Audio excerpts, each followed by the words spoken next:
আসসালামু আলাইকুম দর্শক, আমরা এই মুহূর্তে আছি সোনাইমুড়ি উপজেলার ২ নং ওয়ার্ড শিমুলিয়া গ্রামের একজন অসুস্থ রোগীর পাশে, যার যিনি মনে করেন যে আপনারা প্রবাসে যারা আছেন তারা অনেকেই জানেন যে এই ব্যক্তি বিদেশেও অসুস্থ ছিল। আপনাদের অর্থায়নে, আপনাদের সাহায্যে এই লোকটাকে বাংলাদেশে আনা হয়েছে, কিন্তু এখনও দেখেন উনি আসলে ওনার পারিবারিকভাবে খুবই দুর্বল অবস্থা। ওনার এখন অনেকগুলো সমস্যা দেখা দিয়েছে, ওনার পায়ের সমস্যা দেখা দিয়েছে, প্লাস ওনার কিডনিতে সমস্যা, এবং ওনার অন্ডকোষের মধ্যে একটা হার্নিয়ার মতন একটা বড় সমস্যা দেখা দিয়েছে। তো সেই ক্ষেত্রে ওনার পারিবারিকভাবে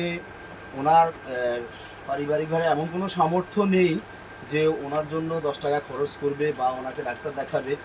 আলহামদুলিল্লাহ ওনার 2জন মেয়েও আছে। তো উনি পারিবারিকভাবে আর্থিকভাবে অনেক বিপদগ্রস্ত অবস্থায় আছে।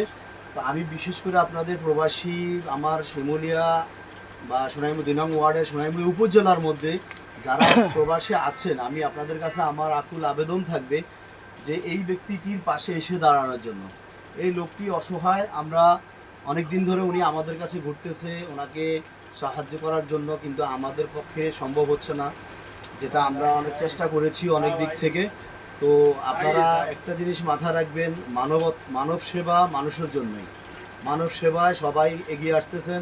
আমাদের দেখায় আপনারা সোনাইমুড়ি উপজেলার মধ্যে অনেকেই এইভাবে মানব সেবা করে যাচ্ছেন। বিশেষ করে আমি ইদানিং ফেসবুকে দেখতেছি সোনাইমুড়ি উপজেলায় আপনার মোস্তফা হাজরা ফাউন্ডেশন থেকে অনেক অসুস্থ রোগীদেরকে সহযোগিতার হাত বাড়িয়েছেন। আমি বিশেষ করে অনুরোধ করব, মোস্তফা হাজরা ফাউন্ডেশনের যিনি স্বত্বাধিকারী, ওনার মারফতে অনেক অসুস্থ রোগীদেরকে অনেক সহযোগিতা করা হয়েছে। আমি বিশেষ করে মোস্তফা হাজরা ফাউন্ডেশন, যদি আমার এই ভিডিও দেখে থাকেন, আমি বিশেষ করে অনুরোধ করব যে এই ব্যক্তিটির পাশে এসে দাঁড়ান। ওনার বাড়ি ২ নং ওয়ার্ড শিমুলিয়া মোল্লাবাড়ি, ওনার নাম হচ্ছে জাহাঙ্গীর। তো উনি খুবই নিরুপায় হয়ে আজকে আমাদেরকে ডেকে এই ফেসবুক মিডিয়াতে আসছেন।